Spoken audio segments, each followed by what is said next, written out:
If you're looking for exclusive content, please don't look any further than joining the Trap Talk Patreon family. Some of the best reptile keepers in this industry are part of the Trap Talk Patreon family. As soon as you join the Patreon family, you connect to a Discord. You can also tap into an Instagram group chat, connect with some of the most diverse keepers we have in the reptile hobby today. Shout out to my Patreon members and be ready for Trap Fest 2026. It's going to be one of the biggest events yet. Find all information again in the very first link in the description below. And again, thank you so much to all my fellow Patreon members out there. Cheers!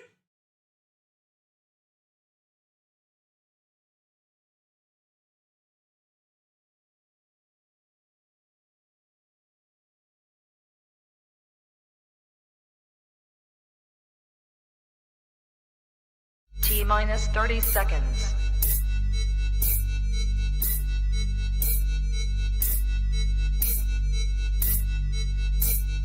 T-minus 20 seconds.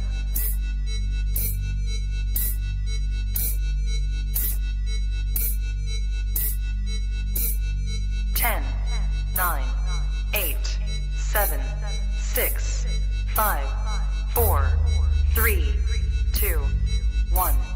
0.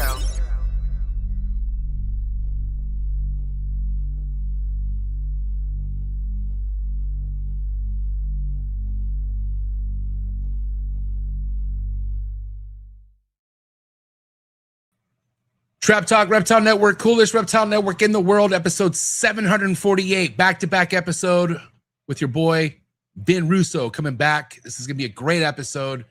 Very excited to talk to Vin, catch up with my man. And yeah, you guys are in for a treat, especially all you boa lovers out there. But if this is your first time listening or watching what is good, hit that like button, hit that subscribe button, hit that notification bell, select all. You'll be reminded every episode dropped out of the network, even the ones when I go back to back. All right. And just to remind you guys, every day of the week, we get brand new episodes released out of the network. Okay. 7 days, fresh episodes right here. So thank you so much. Wherever you listen to any of these episodes, I want to say from the bottom of my heart, I appreciate the support. So yeah, go after it, man. All the audio platforms as well. You can catch all these episodes. If you're not much of a YouTube person, go ballistic on all the audio platforms. Apple Podcasts, Spotify, Google Play.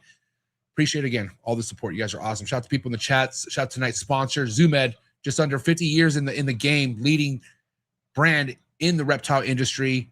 Make sure you get your next reptile product at ZooMed. Check out all the latest ZooMed products in the description below. My favorite being the Slither Sense. And yeah, thank you so much, ZooMed and the entire ZooMed team. Follow them on Instagram and also subscribe to their YouTube channel. Also, tonight's episode is brought to you by Mark Hager over at Texas Chondros, one of the best out of Texas. Definitely one of the best guys who puts other big top dog Texas Chondro breeders on the map. And Mark just had a clutch from a really nice pair as well. So go give him a follow, man. See what his projects are all about this year. Go to his website to see what all the projects he works with. And thank you for your support, Mark Hager. Also, tonight's episode is brought to you by the Reptile Perch. If you're looking for a perch for your arboreal snake, no better place than the Reptile Perch, PVC designed. And David Brahms is the OG, man. Really high quality. He doesn't use cheap plastic like a lot of these wannabes like to use. I have all my perches still in great tact from buying them from Dave. And yeah, all my arboreal snakes are on a David Brahms reptile perch. So again, the reptileperch.com, find what reptile perch is best for your arboreal snake, and also check out all his amazing projects on his Instagram, okay? Thank you so much, David Brahms over at the Reptile Perch. Also, tonight's episode is brought to you by Morph Market and Morph Market Shipping. If you're looking for your next reptile, make sure you head over to Morph Market for that reptile, and also go directly through their shipping to save the most money you possibly can with each shipment. Thank you so much again, Morph Market and the entire Morph Market team. You can also get shipping supplies that are constantly on sale as well on the Morph Market website. So go to Morph Market. They're the best. Appreciate you, Morph Market and Morph Market Shipping. And then also tonight's episode is brought to you by Mark Bailey of Mark Bailey Reptiles. High-end design, high-end ball python projects that are top-notch. You can find all his work on Morph Market. Just type in Mark Bailey Reptiles. If you are in the ball python game, this is a guy you want to get your high-end projects from 100%. Again, Mark Bailey over at Mark Bailey Reptiles.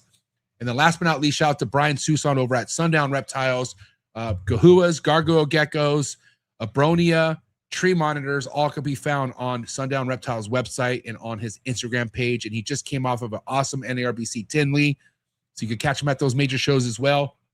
And yeah, I'm definitely overdue for a Brian Susan episode. We're going to have him back on real soon. So thank you so much, Brian Susan over at Sundown Reptiles. And yeah, guys, I'm excited to have Vin on. It's been a while since I've had a one-on-one with Vin. He's been through a lot, as a lot of you guys know. Shout out to anyone who's joined his Patreon and contributed to getting Vin back on his feet, but he's doing well. He's ready to get things going, and you guys are in for a treat, man. So smash that like button, okay? Especially if you're a Vin Russo fan like myself, and get ready for a great episode. This is episode 748 coming at you right now. Do what you gotta do to get your mind right, and do what you gotta do to stay hydrated. Vin Russo, round 2 of the day. Let's go. Cheers.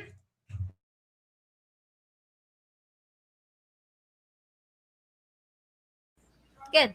You ready for do more in the future? Trap Talk podcasts? Yes. Man, Only Trap Talk. Exclusive. Yes. exclusive. Oh, So stop calling us.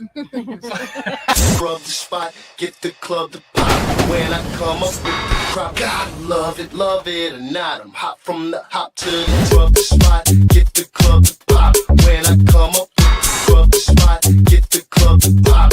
When I come up with the scrub the spot, get the club to pop. When I come up with the scrub the spot, get the club to pop. When I come up with everybody, we do it. Everybody, we do it.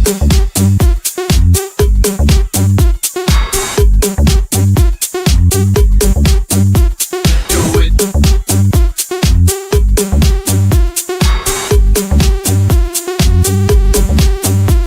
Do it. Do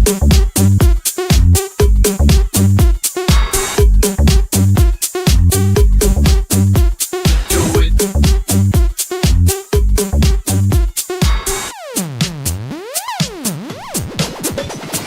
Scrub the spot, get the club to pop.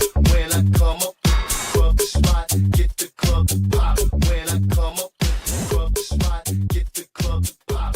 When I come up with the scrub the spot, get the club to pop. When I come up. and we're live, episode 748. Long time no see, Vin. Yeah, How you doing, buddy? I'm doing all right. How you doing? Doing great, man. That was a good episode, huh, with RGI. Yeah, that was a lot of fun. Yeah, a lot of good information. As long as you've been doing this, did you ever think shed testing would be a thing? Did that ever cross your mind at all? You know, years back when first starting off. No, I you know, we were doing counting scales on sheds to identify snakes. You know, Wow. we were Neanderthal. You know, so that was the old taxonomic way to describe snakes. You would count the mid-body scale rows. You would count the belly scales from nose to vent, and so that's what we did when I was younger. So now you can just give somebody a piece of the shed and say, "Where's this from?" Yeah. Well, And I mean, what are the genes? and I like always throwing this nostalgia story back up, but having to send pictures through the mail to see what was available, right? Like before social media, that was the thing. And I'm sure you were part of that era, right? Oh yeah. Dude, crazy. You had to take the picture with your crummy camera, and then you had to go get the film developed, which took a couple days, sometimes a week. And then you look through all the pictures, and none of them are any good. You can do it again. But from what I recall is like people didn't complain much. Like they would get what they could get. Like they didn't, that's kind of how it was back then. And now look how easy, I guess you could say we have it. It's pretty awesome. Yeah. Like people would collect the pictures too. Yeah. So I used to collect them. I would put them in a photo album, but they were snakes that I purchased. It wasn't like I was collecting just the photos just to get photos from people. Right. I would keep them in a photo album, and back in like late 80s, early 90s, you'd go to a reptile show, like even the Daytona show, which was then Orlando. It was in Orlando. Most of the guys had a photo album, like a family photo album, right, with pictures in it of all the snakes that they had, like the adults. And so did I. I think I still have one. I think I still have one. I have to look for it, but yeah, I definitely have one. How was Tinley, man? You're coming off Tinley weekend. How was it? I got to ask you. It's a March Tinley. I'm not sure how March Tinleys do for you, but how'd you do? I didn't have much to sell, obviously. So I brought some of those the Tom Burke T-positive leopards with me, and I sold a couple, which was great. Yeah. But what was nice about it was I really went around and was talking to people and doing my PR thing and soliciting for my Patreon, obviously, and Right on. made it like a a business trip. I'm not standing there at my table selling my wares, but I was out talking to all my friends and talking to guys to see if they want to eventually do podcasts with me, which we had discussed. Yeah. Awesome. So, a lot of people were into it. So I think it was a good trip. The only bad part of the trip was there was a snowstorm that Sunday night, and my plane was canceled. Yeah. So I had to rent a car and drive back. Jeez. Yeah. I think I talked to a few people. A lot of people didn't get out of there till like Monday, Tuesday. Right. And think about hotels that you have to, stay an extra couple days. That's another $600 out of your pocket. You know what I mean? Oh, yeah. Well, I thought I was saving money with the rental car, but they gave me this giant bill, and I'm like, I'm not paying that. You didn't tell me that when I rented the car. Yeah. So I'll be fighting that. Yeah. Rental car companies, man, they could throw some shit at you sometimes. You got to be careful. Yeah. Yeah. And the problem is it's like self-serve with those places. Yep. You're not even talking to a person. You go online and you book your reservation. You go to the airport and you have like a scanner on your phone and you scan it and you go pick up a car. I mean, yeah, there's no disclosure that says you're screwed if you do this. Yeah, they just hit you with the bill, and I feel like what they do is they just like hope that you just pay it and move Right. on with life. Right. They just hope this guy will probably pay it, and but I'm not. I told my credit card company I'm not paying that. I didn't authorize it. So Yeah. but that was the worst part of the trip. It's not even the worst part. I got home safely, and who cares? Right. But yeah, it was a great trip. I like going there. Last year, the spring trip, the October trip coming home, it was the same thing. It was snowing the whole way home in October. Yeah. So that's what happens when you go to Chicago in the spring and the fall. Yeah, I mean, Chicago is one of the worst places to fly into and fly out of, to be honest. There's always some shit going on with Chicago. And what sucks, even if you're getting a layover flight from Chicago, it'll get delayed because it's in Chicago. Yeah. The Windy City. Windy City, dude. Man. Yeah. But I heard it was packed. I heard NERBC was packed this last weekend. Yeah. It was really packed. I mean, usually it's packed like that in the October one, but this one was packed. It was amazing. I mean, I should have done a video of the line of people out the door. Yeah. But you couldn't. It was bottlenecking in some spots. You couldn't get through. That's the feeling I'm used to. I'm used to it getting so packed where by 11 a.m. I go back to the room and I just chill because it's fucking chaotic. Like moving around in that place. Like I have a thing with like touching people, and like you don't have a choice but to like rub shoulders with some people. And I'm not trying to be mean. There's just some people I just don't want to rub shoulders with.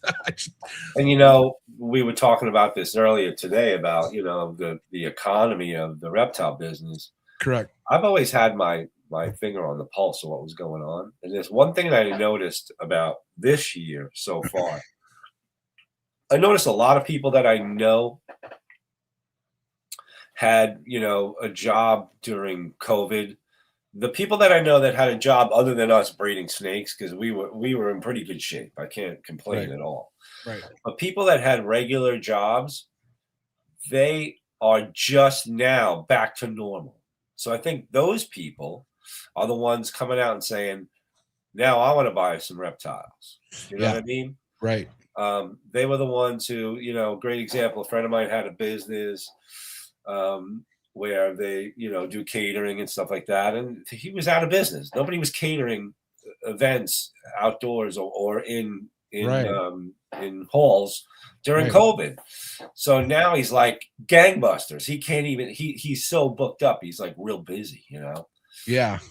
So it's like, there's little businesses like that. I'm sure there's hundreds of scenarios where people are like getting back on track and starting to make money again. And like, all right, now you're going to see things take off. So that was my take on it. That's what I think I saw with a lot of people out.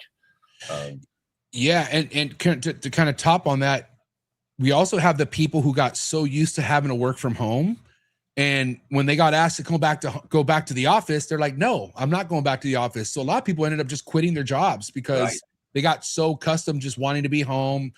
And life was much easier just working from home. And they had to get adjusted back to real life. You know what I mean? Right. So there was a couple years of them like not knowing what the fuck they're going to do. Like my wife was pretty stern about it. My wife, she works in the tech industry, and they were pretty hard about her going back into the office, but luckily she was pregnant. So they were just like, all right, you're pregnant. We're going to just let you stay in the office at home. And that has worked out for her so far, but she's dreading to go back into the office. She doesn't want to go back to the office. Yeah. And another thing that I witnessed just by walking around and talking to my friends, because I know a lot of people in this business. Yeah. The ball pythons were selling pretty good, you know. It's good to hear. Oddly enough, you know, I think what happened is the prices came down so low that the average Joe can get a banana clown for $300, you know, right? Or they can get a pied for $200. And they probably figured when last time they looked, they were far more expensive. And now they're like, wow, I can get a really cool looking snake for $200 or $300. Yeah. So and the higher end stuff's a lot less too now. Like what's considered higher end, you could it's feasible. You could buy into it now. Right. And it's become a market of, you know, the higher end stuff, the breeders are going to buy that, and the lower end stuff, which used to be the higher end stuff, the average kid can get as a pet now. So you have a whole nother market for that. Yeah. And I want to bring up the topic on marketing that we were also discussing on the other sound check that we had. You know, one of the things that I try to tell people not to get in their head is like so adamant about making so many sales at a Tinley, which you can obviously, but not everyone sells at a Tinley. It doesn't always happen that way. But what you can do is make an effort to talk to as many people as possible. Right. Like you said, you've been in the game for so long, Vin, and even you know it's important to hit the floors and go chop it up with some people. Now, you know, especially when you have a Patreon. I guess we'll spill the beans, but Vin Russo is going to be having his own segment under Trap Talk Reptile Network. He's going to have his own show, which is fucking, I'm so honored for that, by the way, Vin. So stoked for that. But that got you excited to go talk to people to see who you want to go have on your show. But you know that's important, right? Oh, definitely. You know, I'm at a point in my career where I don't have as many animals to sell anymore. So now I have my Patreon and parts of my social media, but I still want to give back to the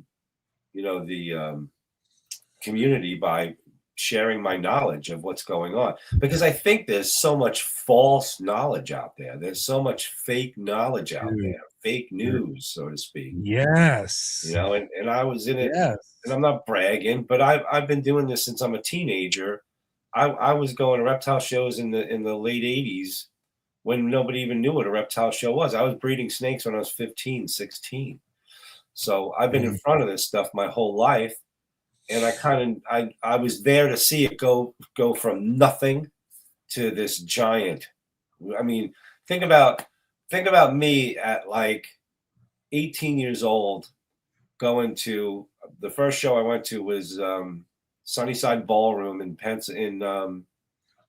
It was Pottstown, Pennsylvania.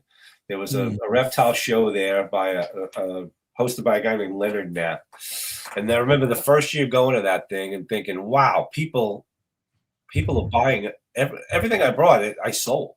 And it was all odds and ends. My brother and I had a pet store. I had a couple of corn snakes and king snakes that I produced. And I couldn't believe. I'm like, wow. And that was a tiny little like hall. It was a little hall that you'd have a birthday party in, you know? Right. Maybe 30 tables, you know, but all the guys were there. I met Pete Call at that show. I met Brian Sharp at that show. I met Keith McPeak at those shows. Legends. You know, all the guys that are, you know, pioneers in this industry. Yeah. And my point is, I saw it go from that to Tinley Park this weekend. Thousands of people, thousands, and hundreds of tables, literally. Yeah. You know, and the whole part of walking around and talking to people, talking to your friends, getting an idea of what the industry's doing, you know, understanding what's going on, what's selling the most, you know, what's doing best. Yeah. You need to do it. You know, I also say to people, breeding snakes for me was the easy part. Yeah. Selling them is a whole nother thing. That's the real challenge. You know, right? So that's the problem. People get into this industry thinking, "Oh, I see Vin Russo selling snakes at a table. I can do that too." Yep. But little do they know, it took me 35 years to get to that point. Yep. You know, and your prices are what they at because of the work you put in and who you are first and foremost, right? So people think, okay, let me buy a couple snakes from Vin, let me breed these snakes, and I'm just going to sell them the exact same price that he's going to sell them, which is fine. But there's a reason why they sell for you, because people come to you. People are, they've been following your work for years, for fucking years. They got your book. You know, there's so many boxes that are checked on why you're even able to sell a snake in 2026, Vin, you know? And I'm not discouraging anybody from doing it. I'm just saying that if you're getting into this right now, yeah, you've got to put in the time. You know, a good friend of mine, Virgil, from Endeavor Reptiles, I met him a while ago at a White Plains show, and he was telling me a story how he went to Tinley 4 years ago, 3-4 years ago, and he wasn't even really breeding snakes yet. And he saw all these breeders. It's like, I want to do that too, you know? So he put his mind to it, started breeding, and started going to shows, meeting people, introducing himself, and getting out there. And now he produces hundreds of corn snakes a year, and he sells them at shows. And he got a table at Tinley. He was on a waiting list forever. That's awesome. And, you know, here's another example. That waiting list is 3 years at times. Mm-hmm. And I'm not giving away any trade secrets, but he literally constantly asked for a table. You know, he was just like, is there a table? Is there a table? Is there a table? And then eventually like, yeah, we got one for you. You know, you're in the hallway. That's you got to work your way in, you know? Yep. So he's a great example for somebody who started later in life, because he's close to my age too. But he put in the legwork for 3 years prior to even doing a show, you know? And put in the time and effort and met, you know, as many breeders as he could and pick their brains and see what's going on. But that's what you got to do. And another thing is, and I've done this too at shows. I'll go to a show and I'll be standing at my table. I'm not sitting down. I don't even have a chair. Yeah. I'm standing. And every time I've seen you at a show, have you seen me sitting? You know, never. No, never. So one year, the guy next to me, sitting at his table, staring at his phone. And people are walking by, and he sees me selling stuff. He's like, how do you do it, man? Nobody's buying anything from me. I'm like, get up and talk to somebody. What is wrong off your with ass, dude? You know? Jesus. So yeah, get off your butt. Yeah, you got to put in the legwork and the time. My throat is sore from talking for 3 days straight. You know? Yeah, and you're still doing this podcast like a real gangster. Right, man. You never stop. Again, but this is the love you have for it, though, Vin. You genuinely love not only the reptiles, but everything that comes with it. And that's another thing too, man. Like, this could look like a pretty thing at first, right? Like, you buy the animals, you raise them up, you breed them, but are you willing to wait 3 years to get into a Tinley? And then when you are finally at a Tinley, are you willing to stand your ass up and talk to people for fucking 3 days straight? Like, literally, you know? And again, dude, I've walked by tables and seeing that person sitting on their phone, I walk right by it. What's there to talk? What's there to talk about? This person don't give a fuck, so I don't give a fuck. Right. And who the hell is going to want to really talk to somebody who doesn't look like they want to be there? Right. You know what I mean? And then people may not notice it, but people walking by notice it. Like that guy sitting on his phone, not even looking at the people walking by. And it's every fucking person walking by is an opportunity. Right. And not even with the sale, but a follow on Instagram, a Patreon member, possibly, whatever. Or like, here's another thing too, Vin. I'm sure you could talk about this. Like, how many people didn't buy a snake from you that show, but the next show they did? Exactly. Tons of people. Hundreds of people. They'll come to a show. They'll see what I've got.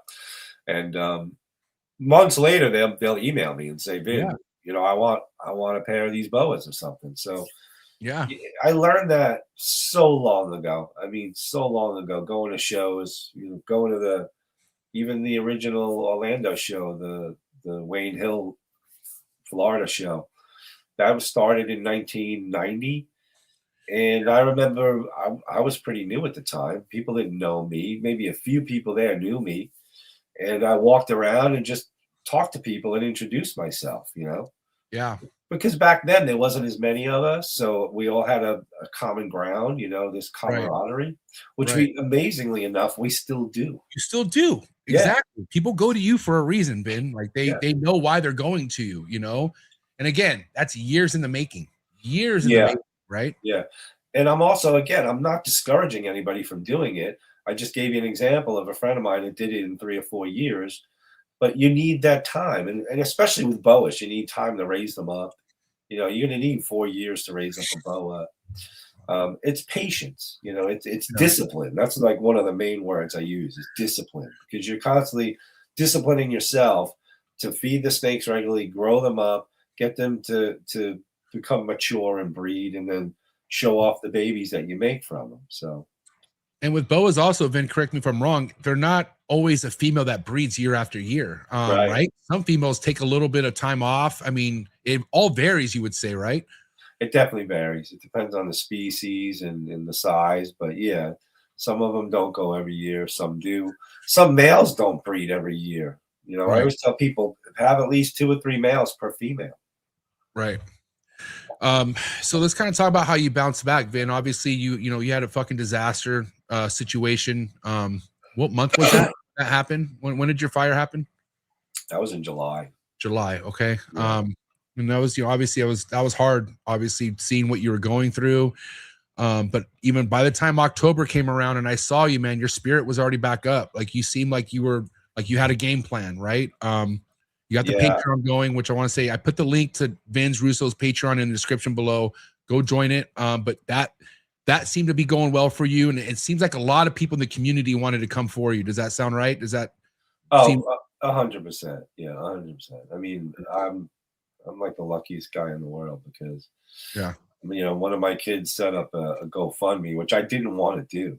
You know, I'm like, no, don't do that. And my daughter's like, you know what? Prideful guy, Vin. You don't like that's not you. You don't like to ask for things. You know? Yeah. So, but I was amazed at how many people contributed to it, and I saw Lori Barczyk in Tinley and thanked her because she contributed something to it. And sweet lady, you know, she and I had this talk for a long time about how I've known her and Brian since 1989.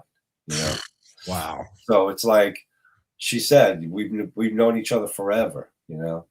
We're all in this together. So I was humbled by it, you know. Humbled by the support, and even more humbled by the fact of people that I have become friends with over the years just said to me, hey Vin, if it wasn't for you, I wouldn't have any boa litters. Here's a pair of babies from snakes I got from you 5 years ago. You know? Yeah. So, I mean, people were giving me incredible amounts of snakes back. So, yeah. And again, that's only because how much gratitude they had. Like you did something to their life where it made them feel better trying to help you out. Right. And again, I've seen some piece of shit people in this hobby, which I don't understand how they're still around, but that hasn't been you, Vin. Like you're not known to fucking people over. You're a businessman who loves reptiles, and you've set up a lot of people for success in this hobby, bro. Like tons of people. And this is the feedback you get. Like this is kind of what happens for doing the right thing for so many years, you know? Yeah. I was telling my kids, I'm like, if you do the right thing your whole life, meaning you don't do it always just for the money. Right. When you become greedy and do things just for the money, it shows. Yeah, it does. Don't get me wrong. I was breeding snakes for a living, but I was the type of guy that if I didn't have to sell a snake to make a deal and screw somebody over, I would be like, all right, that's not for you. Let's try something else. I wasn't the greasy salesman, the used car salesman, and all the animals are and were honestly represented. If I said this is a het for something, it's a het for something. Right. If I said these are true Corn Island or Hog Island, these are them, Yeah.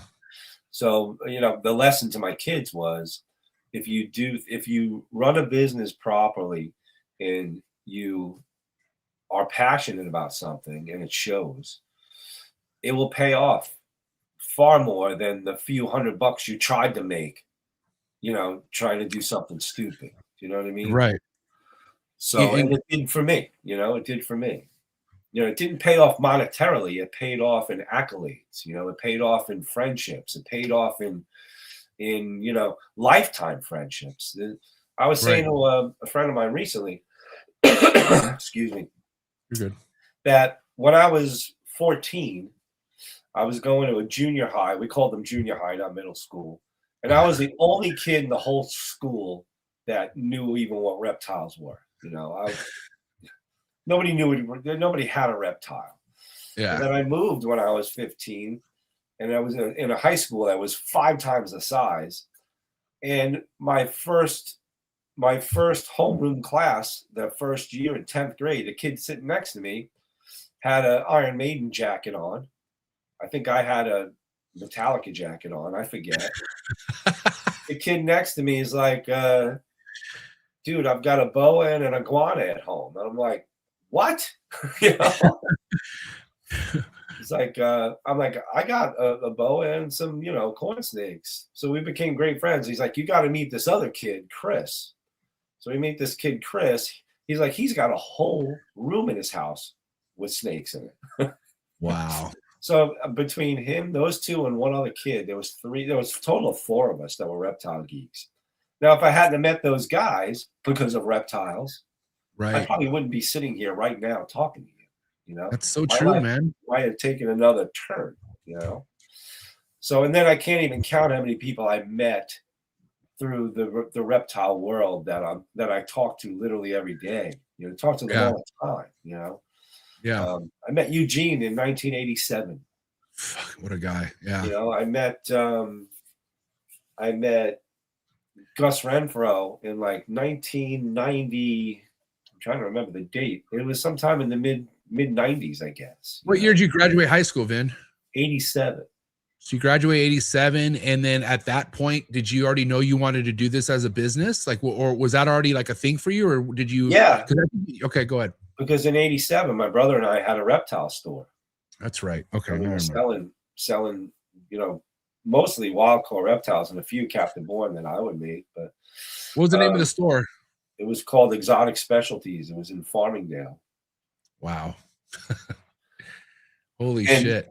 That wasn't, keep in mind, that was the 80s. And we went on to bigger things. And we grew it into like a wholesale business where we were bringing in from other countries. And eventually my brother and I parted ways because I wanted to just do captive breeding. I didn't believe in taking stuff out of the wild. Yeah. And, but then, things changed and I needed another job, and I got into real estate, being a realtor, and then an appraiser, then a mortgage banker. I did that for like 12 years, I guess, in between. But the whole time I was breeding snakes. Right. The entire time. So it was a collection growing and growing. And then luckily in like 97, 98, I incorporated because people were buying things from me. Writing me checks for albino boas and stuff like that. So my accountant's like, you got to incorporate. And then by 2000, I quit my job at the bank and was doing snakes full time. Yeah. And here we are now. Fucking crazy. Yeah. I mean, I've said this a lot of times. If somebody would told me in 1987, you're going to be doing this for a living one day, I'd be like, are you kidding me? Yeah. Yeah. I mean, same with me, man. I mean, I get asked this all the time. Like, MJ, how did you like become who you are in the hobby? And I'm like, it's because of the fucking people I met. Like, plain and simple. Yeah, my passion had a lot to do with it, but I wouldn't have the ideas I had. It wouldn't have the support I have if it wasn't for me meeting everybody out there. You know what I mean? Even you, Ben. Remember, I didn't even know I was talking to you at your table. You remember that when we met? And I told that story at Tinley Park this weekend. Remember the look on my face? Like, the look on my face was like, you're Vin Russo. And that was after you handed me your business card and I read the name. I'm like, you're Vin Russo? And I was like, and you were just there by yourself. I always thought somebody like you, I would have to wait in line to meet or some shit, but you were just there, normal person, just fucking hanging out at your booth. And I remember like, because we were talking for a few minutes before I even knew who you were, you know? And then you gave me your business card and I was kind of speechless. I was like, I didn't know what to say. You know what I mean? And I remember just walking away, just staring at your business card, like, this is Vin Russo. You know what I mean? And that's what it all started with me and you. I don't think we would have became pals the way we did if it wasn't for that meetup that one time. And that was just happenstance. You were just walking around, and you saw the blood boas on my table, and I remember you walked by, and you're like, "Whoa!" Because I mean, nobody had that shit, like, and still nobody has that stuff like that.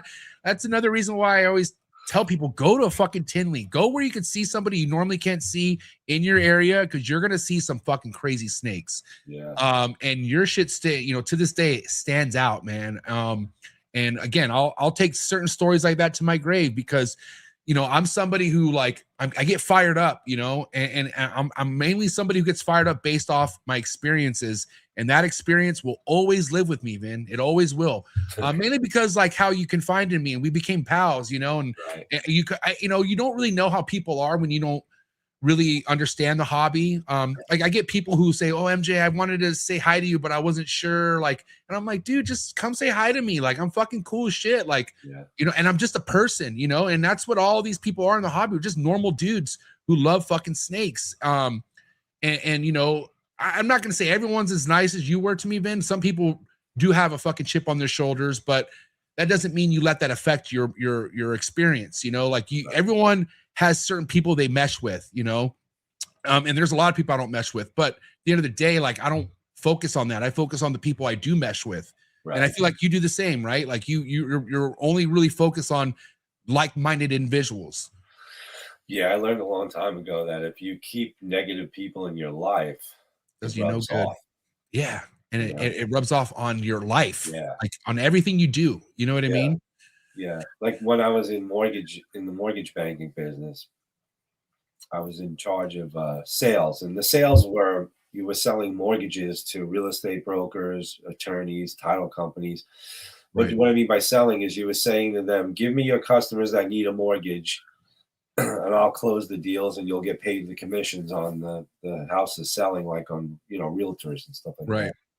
And attorneys, they don't get paid till everything closes. So I would say to the salespeople, if you hang out with winners, you become a winner. Yeah. If you hang out with losers, you become a loser.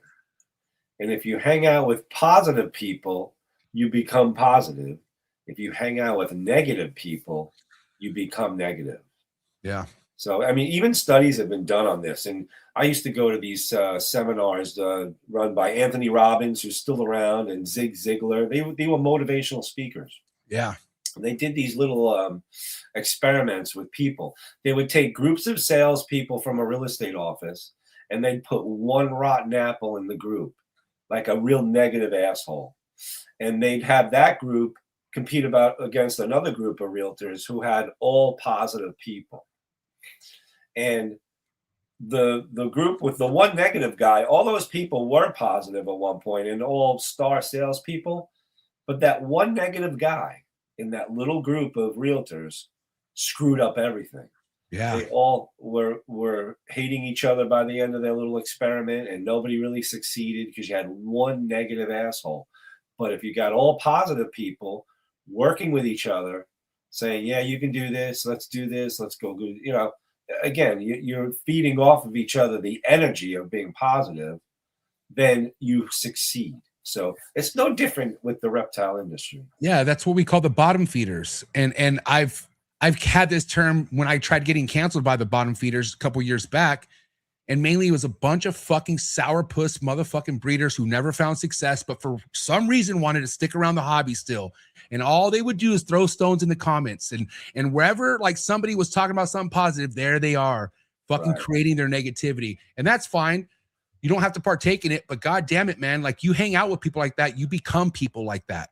And it's contagious. It does. And what's crazy is like I've seen some people who had crazy potential in their collection, but they were so caught up with talking shit to where they ended up not even fulfilling their collection and what they were doing. I mean, most of these people I haven't even heard what's happening with them. They just kind of, because being a bottom feeder isn't a longevity thing. You're going to go as far as you can, and then it's going to fucking fade out after that. Right. You know what I mean? And again, and then they go from industry to industry to industry. Just shitting on it. Right. Yeah, they just, you know, I used to say to people at the sales meetings, don't live the same year every year. Yes. Meaning, don't get up every morning at 9 a.m., go to work every day, make the same amount of money every week, do the same thing every week on Thursday, the same thing every week on Friday, and the same thing every week on Saturday. And at the end of the year, complain that you didn't succeed and make a lot of money. Because the next year you did the same friggin' thing. So it's like you always got to constantly up yourself, you know? Right. And, you know, I understand, you know, the way this hobby grew during COVID, there was just some individuals that just bit off way more than they can chew. And, you know, they just weren't having fun. And that's, I get it. That's fine. If this isn't a fun thing for you, why keep reptiles if you're not enjoying it? Like, this is a therapeutic fucking hobby. Like, this is supposed to like disconnect from any stress that you have in the real world. The reptiles are here to make you feel better. And if that's not doing that, then you shouldn't be doing this either. But you have some individuals who were just blaming others and just complaining on their way out. And I'm like, I get it. If this wasn't for you, that's fine. But don't go out fucking bitching and complaining and saying, poor me, poor this, the cells are this, the cells are that. No, dude, it's you. You're the problem. It's not the market, okay? It's not the market. You know, and this is mainly ball python people, unfortunately, because how big ball pythons got. But you think everyone in the ball python market is hurting? No. It's not. No, the serious ones are not complaining. I'll tell you that right now. They're not. No. And from what I saw this weekend, you know, if you're a serious ball python guy and you had some serious wares with you, you were doing okay for yourself, you know. And everything has a dip, right, Vin? Like, I mean, you've been doing this for so long, and it goes like this. Yeah. Like, I mean, COVID took it super high, but we're now raising ourselves. We're now coming up from the COVID era. Yeah, we're on an upswing for sure, Definitely. You know. And this last week improved that, you would say, right? I think so. Yeah. I mean, again, I'm very observant on what's going on.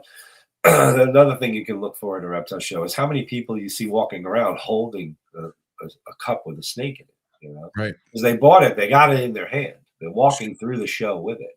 Correct. So if you see a lot of that, see somebody with little bags full of snakes, you know, a kid with his leopard gecko, you want to see that too. You want to see the younger generation coming up into it. Yeah, that's what's great about this industry. A lot of people don't realize that. I don't know if I talked about this with you guys or somebody else.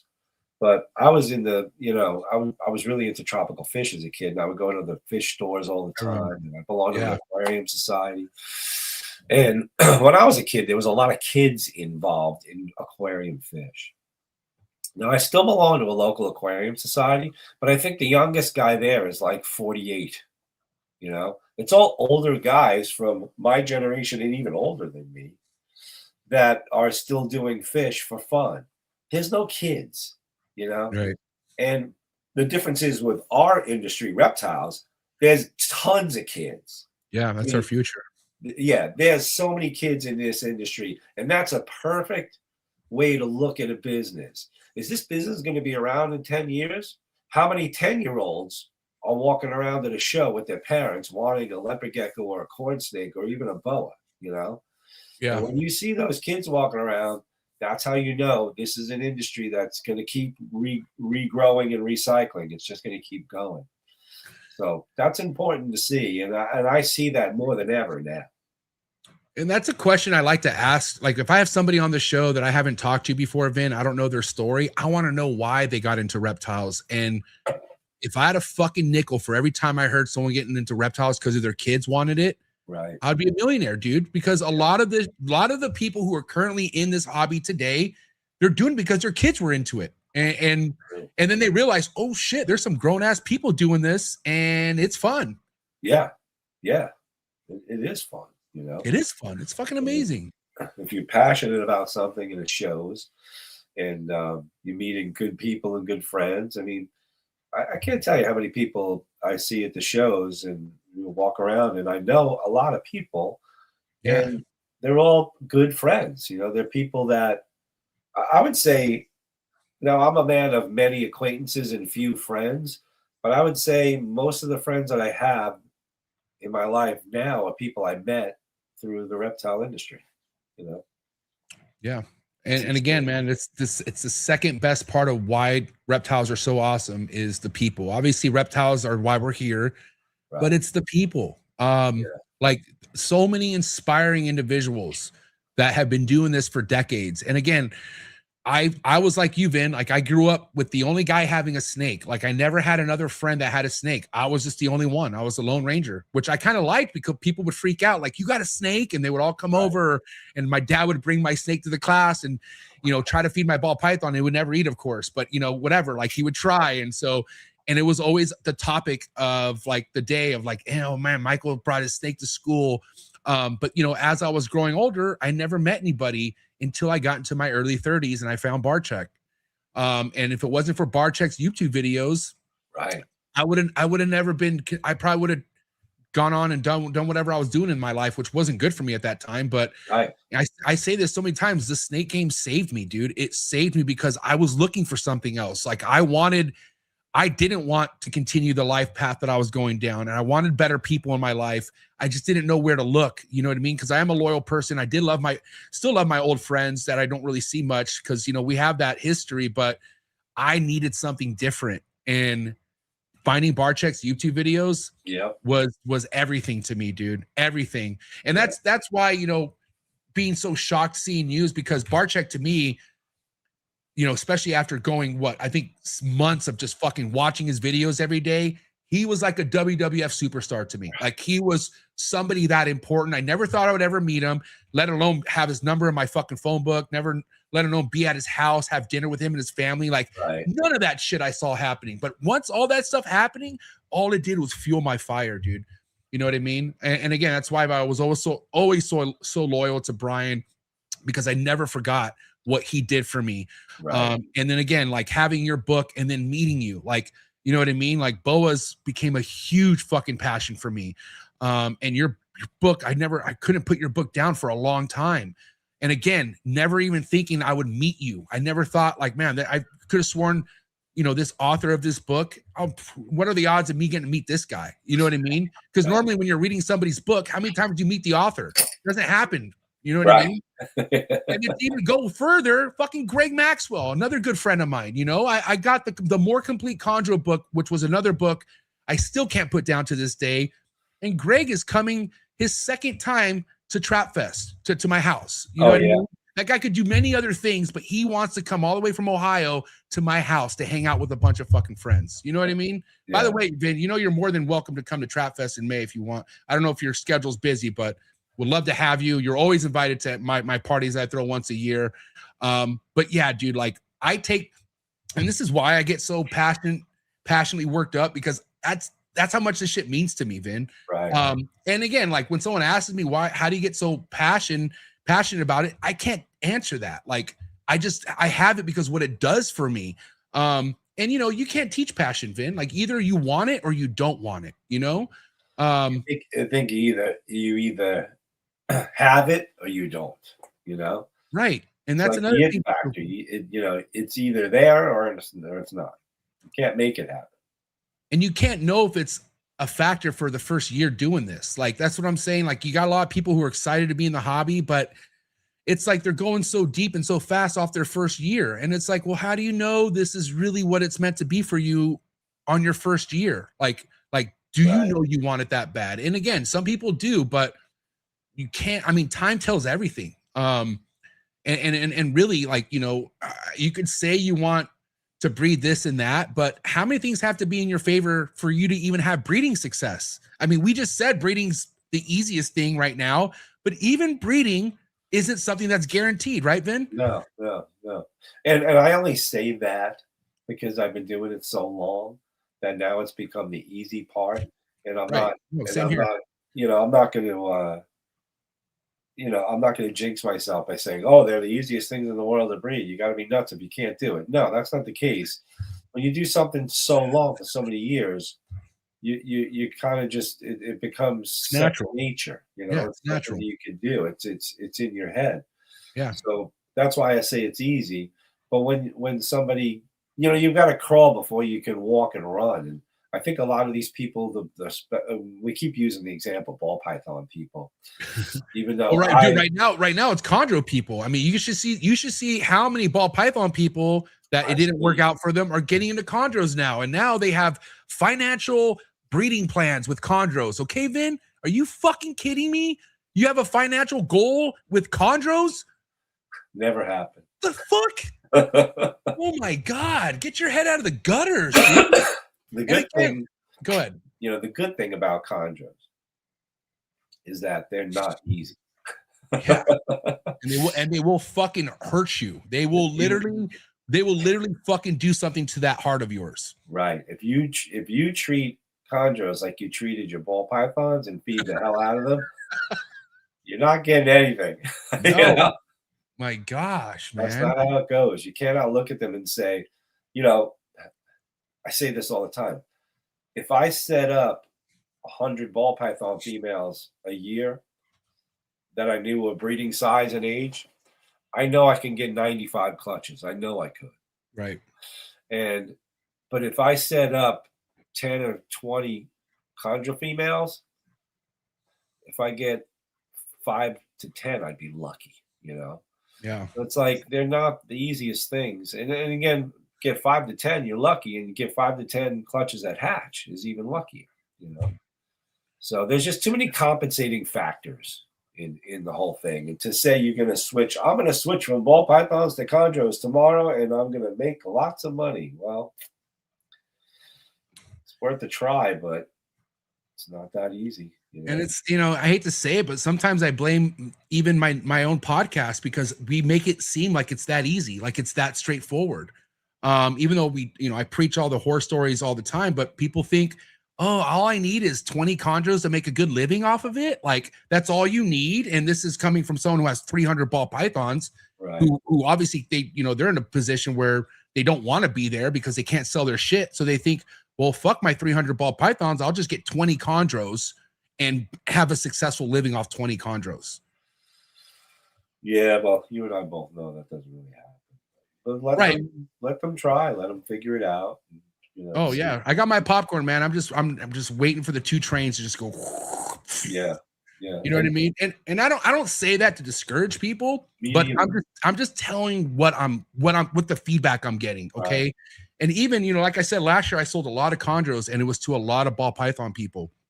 And I do my best. Like if you buy a snake from me, especially you're spending thousands of dollars, I want to give you my best advice.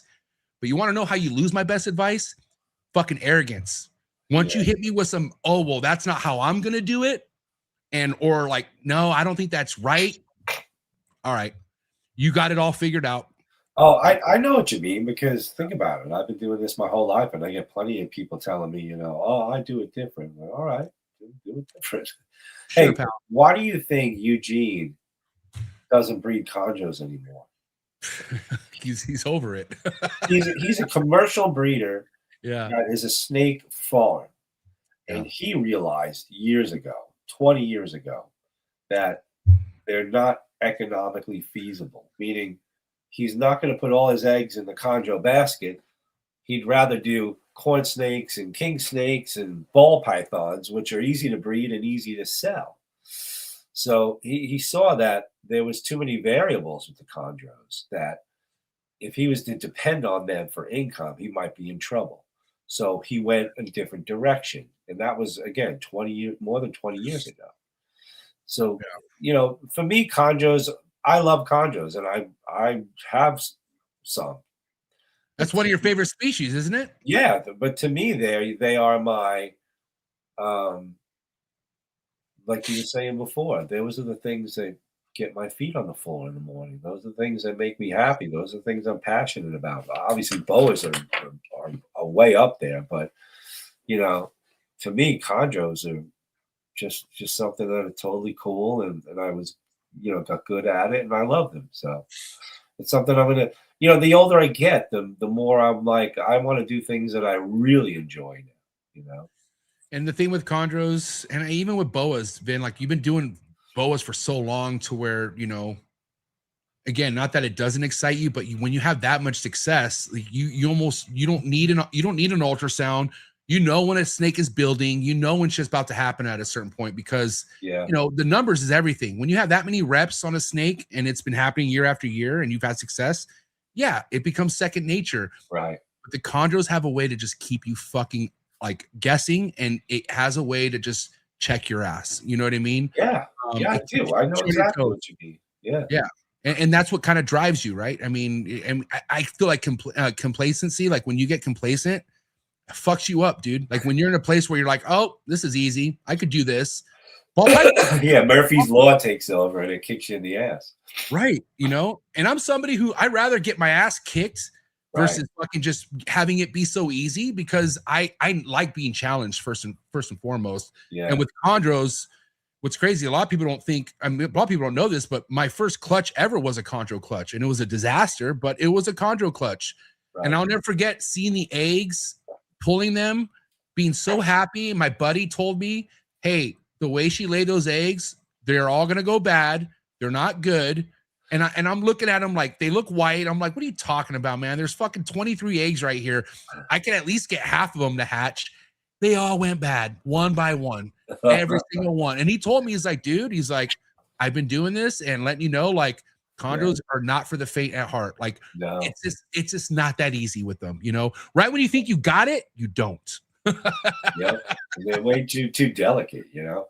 But that stuck with me, Vin, and I knew right then and there I got to figure this shit out. And it took me 7 years after that, but fuck, dude. And even to this day, man, like, I feel like no matter what goes good for you with chondros, be ready. Something bad's it's about to happen. You know, like it's brewing somewhere. You just don't know. You just don't know when it's going to happen. You know. You know, think about this. And again, I'm not discouraging anybody, but if you're a ball python guy and you're used to getting clutches from 90% of your females, and they all hatch, and think about a baby ball python. It sheds and it'll eat anything. Right. You can feed it hoppers, rat pups, whatever you want. And you can literally feed it 4 or 5 times and it doubles its size and you can sell it. It's hardened off, ready to go, gangbusters. Think about it. We'll go to our alternative, you know, chondro now, you know, the whole other side of the spectrum. And we're like, all right, you're lucky you're going to get a good clutch. A bunch of them hatch. You got to get them to eat. Okay. Then once they start feeding, you got to feed them probably about 6 months, I'd say, before you even thinking about selling them. You know, you got to get them hardened off and big enough. 3 to 6 months, I'd say, but I would always wait till like 6 months. And you would think, right, Vin? You would think, right, Vin? But motherfuckers are so excited to throw $8,000, $9,000, $10,000 for something that's barely been alive for 2 months, and it's that right there. And again, no shame to the seller. Get your money if you can. But as a buyer, that is so stupid. I'm like, why buy the snake so fucking young? And again, it's mainly because they think they're gonna miss out. They think, oh no, I better get this snake. It's a rush. And it's not a rush, dude. Like nothing's a rush in this game. Like, you know, I was gonna ask you, like, what does shortcuts do for you in this hobby, Vin? They do nothing for you. They fuck you up. Yeah. There's no shortcuts. That's a facade. Like, and that's coming from someone who used to love taking shortcuts through life. Like, it was one of my biggest problems is I would always try to find the easy way out, like the quickest and easy way out. And coming into this hobby, man, I found out how that's the opposite. Like, you just want to do the long run stuff. It's about longevity, right? It's not about what you can do right this year. Think about years ahead, because that's what this is about. It's chess. It's chess. Exactly. Yeah, you're playing a chess game, and you're making moves now that are going to come to fruition in a year, 2, 3, 4, whatever it may be. Right. And I learned that from boas. Boas to me were 5-year investment, 4-year investments. Constrictor like Brazil, and Peru boas, 6, 7, 8-year investment. So it taught me discipline at a young age. And what it also taught me was the art of revolving, meaning, you know, every year you have, if you start and you're disciplined and you continually raise up snakes and you continually hold back snakes, every year you have a whole new crop that comes to fruition, it comes of age. So that's the way I had my business running up until last year. It was every year there was the new females, there was older females that I would give away to zoos because they were past their prime, but then there was younger ones to replace them. So then every year you've got something new happening, you know, something new coming up, a new gene that you want to make or a new locality that you want to reproduce. And that's the whole discipline cycle of it. You get it to that point where it keeps going and going. And I hate that the fact that we're kind of picking on ball pythons because I did ball pythons. You know, I did the leucistic ball was a huge thing for me. Right, Russo line. That was in 2000. That's 26 years ago. Yep. What I'm getting at were is, you the first person to do blue eye Lucy's? yeah, Wow. yeah, Okay. yeah, that was the first one. That's crazy. But think about this: ball pythons created the mentality of quick, fast. Yeah. You know, you Yep. can breed a male at 6 months old. Yeah. You can breed a female at a year and change. You know, Yeah. and get fertile eggs and get, you know, males will breed. So it created that that hurry up, let's do this mentality. And the problem again, is, go ahead. if you're used to that and you want to get into this, especially if you want to decide to do boas now, you're not going to be able to hurry up. You know, I don't know if the people have the patience. It's different. Yeah. But the thing is, the ball, and this is, I'm glad you brought that up, Vin, because it's nothing against ball python people. And I am a ball python person, by the way. So I am coming from experience and I'm coming from someone who's in the game, but I don't participate in the rat race. Like for me, I like what I like and I'm not in a rush to make it. But that's not the mentality people get when coming into this. The mentality is you need to hurry up and make that next best thing because someone else is going to make it. And it's not going to be worth much if they make it before you. Right. And what's crazy is when you finally do make that snake in 2026, Vin, the hype is over after 1 week. Right. It's like, cool, you're not famous anymore. What's next? What's next? And that's why I give people like Justin so much props because he is constantly producing insane shit to that level where you can't touch him. You know what I mean? Yeah. Not easy to do, but he puts in the work, you know? But he's the disciplined guy. He's got something. He's got the cycle going. Every year there's new females that are going to make something new, and he's thinking right now, what can I breed now that's going to breed in a couple years? What can I do right now? It's like he's constantly ahead of the game, you know. Yes, and that's a perfect way of saying it.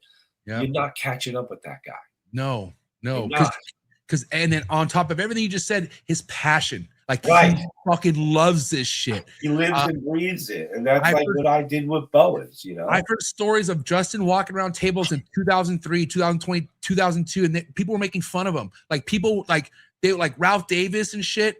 They were like almost like bullying him, like, you know, like go away, little guy. You know what I mean? And Justin's a guy with glasses, shirt tucked in his jeans, just trying to figure out like, hey, I just want to do this, you know, and look what he turned it into, you know.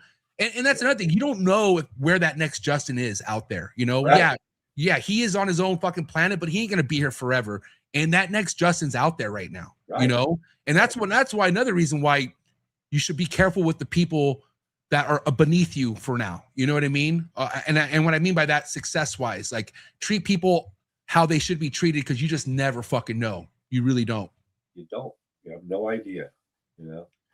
And, you know, good friend of Justin's, and he's just a fucking good guy. You know, that's another reason why, you know, Vin, as much as your legacy is what it is, you're a good person with that legacy.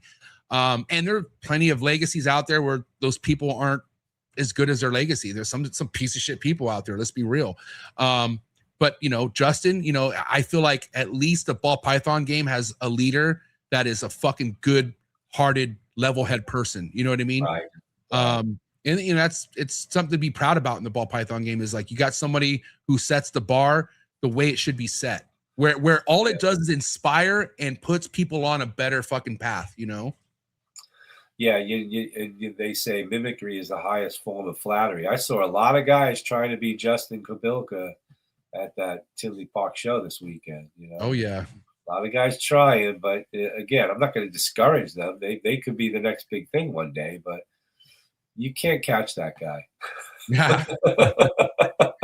you know. But what you can do is focus on your own goals. Like, he has built a branch on the ball python tree that is it's such its own fucking branch where it's like, dude, worry about your own branch, like, right. And that takes time again, right? Like, you know, having to grow your own branch in any department in the reptile industry, it takes time. You know, I remember when I made the leucistic, that again, that's 2000. I made the first leucistic, and that was just again serendipitous moment. It was born from two a pair of snakes that were mother son. right? So I remember one of my friends back then, who's long gone now as far as breeding snakes. He wanted to be the next big thing, and he was buying up ball pythons from people, and he was telling me, again, this is 26 years ago. He's like, "Oh, Kevin McCurley, I'm gonna put him out. I'm like, listen, I'm like, you'll never catch Kevin McCurley." You know, he was the Justin back then. It's like that guy's he's light years ahead of everybody back then. You know, he's still pretty far ahead now too. But yeah, in his own world, you know, he's. I mean, there's never going to be another Kevin McCurley. You know, as much as I don't align with some of the stuff he does, he's a fucking legend. Like, and he is somebody who was so dedicated to this stuff where a lot of other people weren't, you know, and you can't take that away from a real reptile lover. And that's one thing I will always give Kevin props on. He is meant to be around reptiles. Like, he's really, you know, and you know, we talk about snakes, but the monitors, bro. Yeah. Like, he has a way of thinking, which not only takes a fucking huge set of balls, but like an understanding where most people won't ever get, you know. Right. And again, I think he's a godsend as far as what he's done with reptiles. Like, he's just like how there'd never be a Justin, there'll never be a Kevin McCurley, dude. Right. That's a fact.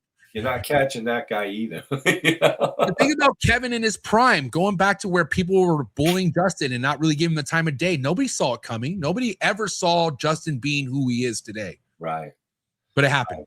You know, there's always going to be somebody that puts their head down and gets to work. Yes. And then when they pick it up, they're way ahead of everybody else. Exactly. And that's something we need to encourage. You know? Right. And again, that's why I'm doing this Patreon, because it's like, I'm not doing it at the scale I was anymore. I'm not. Right. I'm not going back to that. That was a lot of work.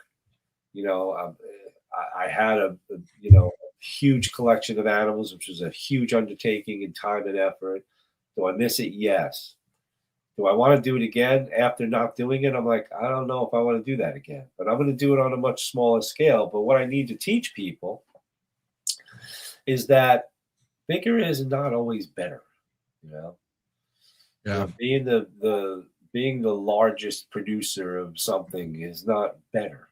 But you were part of that era, though, Vin. Like, that was like, you come from a background where that was the thing. Like, bigger was better during a certain time. I think 2017 is when I started coming in, and I'll never forget, like, telling myself I someday want to produce 100 ball python clutches, because I would see so and so producing 300 clutches, and I'm like, wow, I need to fill. I'll never forget having my first rack. And there was about 7 slots emptied. I'm like, I got to get these filled. Like, I don't care what the snake is. I got to get these things fucking filled. And that was a thing, right, Vin? Like, the more, the better. The more you could produce, the better off you are. Right. Well, it was also specifically ball pythons. I tried to make as many as I could too, because I wanted to make more money. Because they sold. Yeah. Exactly. You could sell them all day. I mean, ball pythons funded me for many years, 20, 25, 24, 25 years. So, but the boas were more patience oriented, you know? You needed no choice. You needed more patience with them. And I realized that, you know, I was doing them on a pretty large scale for a while there, but it was a lot of time, you know, a lot of time and effort. So what I want to teach people is, I think what's going to happen in the future is, I really don't know of anybody that has, well, I'm sure there's plenty of guys out there that could do it, but to put in the time and the discipline to breed, you know, boas like on the scale that I was doing it, I don't know if there's another guy out there that can do it the same way. And I'm not bragging saying I'm the only one that can do it. That's not the point. Well, it's But what not I mean advised. by- It's not advised to do that now. Like that's the thing. Also, like that people are looking around and they're seeing, holy shit, having a huge overhead isn't that smart nowadays. That's my whole point of this. It's like, how many people are going to do what I did? Like, keep the locality boas pure, keep the morphs going, you know, Yeah. just juggling all the different things, keep it going, and then pay the giant overhead, you know. So again, the point being is that I want to teach people that the backyard breeder is the guy who's going to proliferate these things and take them into the next generation, because the commercial guy, it doesn't exist anymore. You know, they're just, I'm not there, and I don't know anybody else that's doing it on such a large scale. And all the best snakes, especially all the best locality boas and the morphs, are coming from private breeders doing it from their homes. And you know, look at zoos. Zoos are not half as successful at breeding reptiles as the Private sector, the private industry. Exactly. It's like, you know, most of this stuff is being bred by private people. It's that simple, and they're being bred in people's houses, in their bedrooms. It's not it's not the big giant commercial superstore pumping out albino boas. It never happened. It never will happen. So people have tried. I've tried. I think I've succeeded at one point, but it's just too much. It's too much discipline, too much time, too much effort to keep it going that long, you know? So it's got to be branched off now. Instead of, you know, a few big guys, it's got to be lots of small guys. So going back to, you know, obviously you recovering from the accident in July, where do you have your stuff now, Vin? Is it in a new facility, or is it like where's the new operation now? I don't need like the coordinates, the fucking GPS, but I just meaning, like, do you have something else that you're renting out now, or where I'm not renting anything? Yeah, I just do it out of my house now for fun. Okay, and with that, what stuck with you? Like, what is currently in your projects now? What are you able to start rolling with? Well, what's happening currently with your projects? I've gotten back a lot of my locality dwarf stuff. I got Hog Island back. I got Crawl K back. I got Cape Cocker back. I got some leopard boas back, some blood boas back, all from my exact bloodlines. You know, people that got stuff directly from me, had litters, and gave stuff back. I got one pair of leucistic balls back from my bloodline. Oh, wow. I got Longicorda back from a good friend. I got some Brazil boas back, some Peru boas. So I got a bunch of stuff back. Anything groundbreaking, like, for you? Like, I mean, I know you had so much that went down in July, but do you have any stuff that is like really groundbreaking for you? Like stuff that's, you know, getting you out of bed and you're excited for it? You know, not really, because I just was concentrating on getting some cages and starting up again, and, you know, making it fun again. You know, think about what happened. I mean, I easily could have just been depressed and said, fuck it, I'm out. Easily. You Right. know? I think most people would have done that. And I didn't want to overwhelm myself too. I didn't want this giant collection right away. And thank God people gave me things, and it was gradual. It wasn't just all at once. Right, you know? right. So yeah, there's nothing groundbreaking. One friend gave me some stuff that's like a top secret project, but it'll be revealed sooner or later. That's cool. Yeah, you know, just cool stuff. I'm planning some trips with some friends to go herping in Central America. You know, Nice. now that I got some more time, Right. you know, just stuff like that. I'm gonna, you know, I'm not used to not having an income stream, so that kind of hurts. But I invested wisely, so I should be able to make it until I can start making some snakes again. And I got some chondros too. All wild caught locality stuff. I don't have any designer stuff. Do you want designer stuff, or do you rather focus on locality stuff? You know, Kenny's doing the designer stuff, and he keeps saying, "When I make some, I'll give you some, Vin." But Sure, Kenny. Whatever you say, pal. Yeah, we'll see that. Hopefully it happens, you know. I love Kenny, man. Yeah, no, Kenny produced some fucking really nasty shit so far this year. Really good stuff. Yeah, he's doing all right. So, you know, it's just I'm just trying to take it one day at a time, and yeah, you know, not be too overwhelmed with stuff. And I'm you know, I'm like a you know, a backyard breeder again, which I like doing. I did that for most of my life until, you know, I think I had the warehouses for about 25 years total. So long. Yeah, and now I'm like kind of happy to be back and just make it up like a hobby breeder again.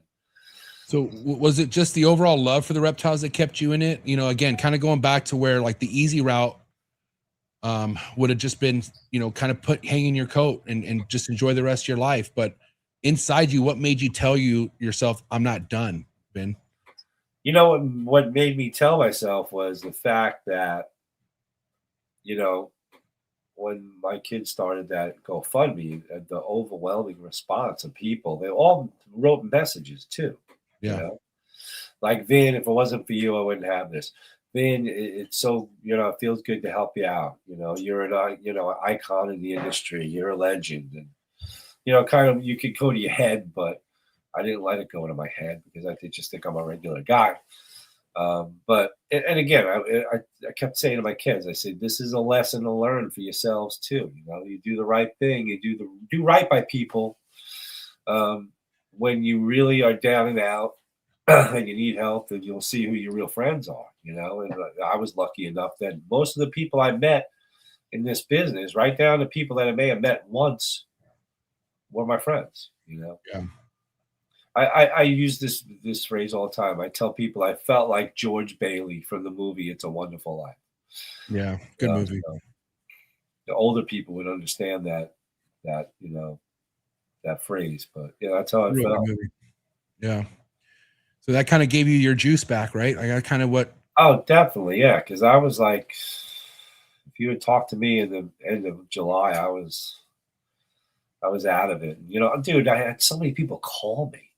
Yeah. You know, all the old timers. Craig Trumbauer called me out of the blue. You know, and I've known him since the, you know, early '90s at in the Orlando show. He's a bull snake breeder. He just finished a book with Eco. Yeah, shout out to Craig, man. And I was sitting with him and Casey Lasik down in I love Casey, man. Casey, yeah, cool. in Tinley Park, and we were hanging out one night, and I was hanging out at the table with him, and you know, we realized that we're the old guys now. You know, even though they're a little older than me. Well, they're a bit older than me, but still, when I first started out in this, we were the people that were trying to breed snakes, and nobody even really knew who we were yet. You know. Yeah. So again, you meet people that are just unbelievable. You know. You talk to these older guys, you know, like Craig's very philosophical, and he's, you know, talks about how, and I have the same philosophy, you know, having friends and loved ones around you is far more valuable than having cash, believe it or not. I agree. Cash comes and goes, man. Cash is not, it's not a real thing. It's real. Don't get me wrong, but it's so temporary. You can always make more cash. Yeah. You can't make good friends, you know? Yeah, and especially real ones, right? Like the ones who will call you when something bad happens. Right. Like, and you meet people in this world not by accident. You know? No, it's all for a purpose, man. I've always lived my life that way. Every single person in my life I've met for a reason. Oh, pretty much everyone, good and bad. You know. You want to know what I knew? I knew we were meant to meet each other. Is when you told me you refused to go on anyone else's podcast, and I was like, "That's fucking what I'm talking about." That's what I'm talking about. You know what I mean? Fucking Vin Russo, no deal. God damn it. Well, I just felt like, you know, not to knock anybody else, but I felt like if I'm going to do a podcast with somebody, I'm going to help you out. Yeah. You know, because you helped me out. You know, it's like even before I had the fire, we would do shows and it was free advertising for me, you know. Yeah. And for you, you would get, you know, views, and it would help you out with your YouTube channel. So, and here's the thing too, and again, not to sound, you know, like a pompous ass, but you know, if you and I were doing a show, it would get thousands of views. Yeah. And some of these other YouTubers, I'm not going to mention any of them, but I would look at their views and it would be like a few hundred, and they'd have somebody on. I'm like, I don't want to be a jerk, but if I'm going to go on and spend not gonna waste my time here. if I'm going to spend the time, it's going to be with somebody that I know. You know, my whole life has been this way. My whole life is based on relationships. That's it. Yeah. You know, all of my business relationships are friend relationships. All the guys that I dealt with and still deal with that were buying from me wholesale or buying from me retail. Mostly the wholesalers, the guys I've been dealing with for 30 years, 20 years. You know, I'm gonna use a great example. During COVID, I had a couple of you know, like pet stores would say, Vin, we want 20 leucistic balls. I'd be like, I really don't have them. You know, I've got my customers that buy them, and I'll pay more. So here's the thing. As a businessman, you say to yourself two things. Oh, I can make more money now. I can gouge everybody and get all these guys that I don't even know to buy these things for more.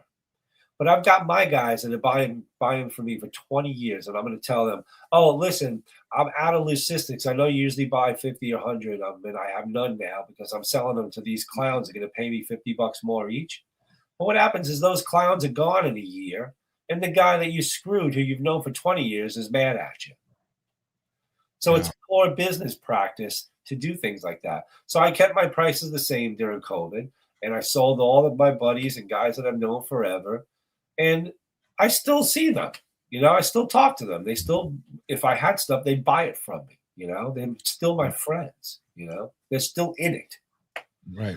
So that's like one of the lessons you learn in business. And that's what I was talking about much earlier in saying that doing the right thing and not being totally greedy pays off in the long run, because those relationships will never just fade out. They're always growing. You know, especially if it's somebody who's been in business for 30 years and you've been doing business with them. Why would you just say, oh, I'd rather sell to the guy for a few bucks more? You can't. You can't do that. Yeah. And dude, and as you know, Vin, the success you get in this hobby is so rewarding. Like if you're able to sell a good amount of snakes, that money is fucking good money. And so it's so easy not to be greedy. I feel like personally, like I feel like, you know, helping certain people out, or just doing something to encourage someone to want to be a part of this. It doesn't take much. It really does not take much out of your wallet, out of your time. And it feels so fucking good. And I've had people since the beginning hook me up with shit, and I'll never forget people I'm still friends with. People would do stuff for me. And I'm like, why are you doing this? Like, this is what? And they would just say, yeah, you're a good guy. I know you really want this. So here you go. And I understand that now because I do that for people. And it makes people's fucking day. And this is a hobby where we want to keep the good ones around. Like we want this is as big as it's growing. We want to continue that. Right. And some people just, they like the, you showing that you care. But it's also easy to be greedy if you let it get to that point too. Like the greed could take over very easily in this game. See it all and the I think, time. and that's kind of, and again, not to keep bringing up ball python people, but a lot of the ball python people who've been in this game for decades that are now checking out, I think greed checked them out. I really do. Because guess what? Now they're fucking pissed off that their $5,000 ball python isn't selling for $5,000. What's wrong with $1,500? That's still good money. I don't get it. All because it goes down a little bit, you're out? Right. I don't fucking get it, Vin. Like, I don't understand it. Like, and again, these are people complaining that the market's shit, all because your $5,000 ball python is now $2,500 or $3,000. Really? Well, I don't get it, man. You were saying that, you know, there's cycles. Well, I've seen tons of these ups and downs in ball python industry. For example, the spider ball. Yeah. When Kevin was first making the spiders, they were 20 grand each. And I remember a guy I knew bought one. Yeah, 20 grand for a spider. I remember a guy who bought one, and by the time he bred it, they were like $1,500 each, and he was complaining. Yeah. I'm like, dude, it's a spider. It's dominant. You can breed it to as many females as you can, and every one of those spider babies is $1,500. Do the math. You'll make back your money pretty quick. Pretty quick. So it's like, yeah, they're complaining about $1,500 ball python, but do you hear yourself? Some people don't even make that in a week or two. Oh shit. So, and again, what other hobby is this rewarding? I feel like I don't know another hobby. I don't. And it's again, it's the greed factor, which, it's I've seen it even when I was in banking. We used to have a phrase in mortgage banking: never hire a drowning man. And a drowning man is a guy who has to make money, and they'll do stupid things to get it. My God, that's so true. Yeah, desperate. So if you've gotten into the ball pythons for the wrong reason, and you hedged your house and your inheritance, and you gotta make money, you're gonna do stupid things, and you're gonna sell things, and I've seen it 100 times. I've seen it happen 100 times. And that's exactly that was the biggest problem with most of people getting out of ball pythons is they needed to make money, and they weren't making money. They had to make it back. Yeah, and it got to the point where they would embarrass themselves on how low of a price they would go on a snake, and they still can't sell it. Yeah.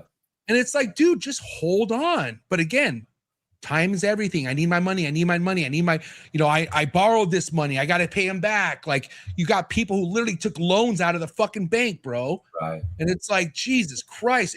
I know somebody in particular who got multiple loans from a bank to buy high-end chondros, dude. I'm not joking, Vin. Wow. Like, why put yourself in the hole like that with chondros? You're already in a hole because it's chondros. Yeah.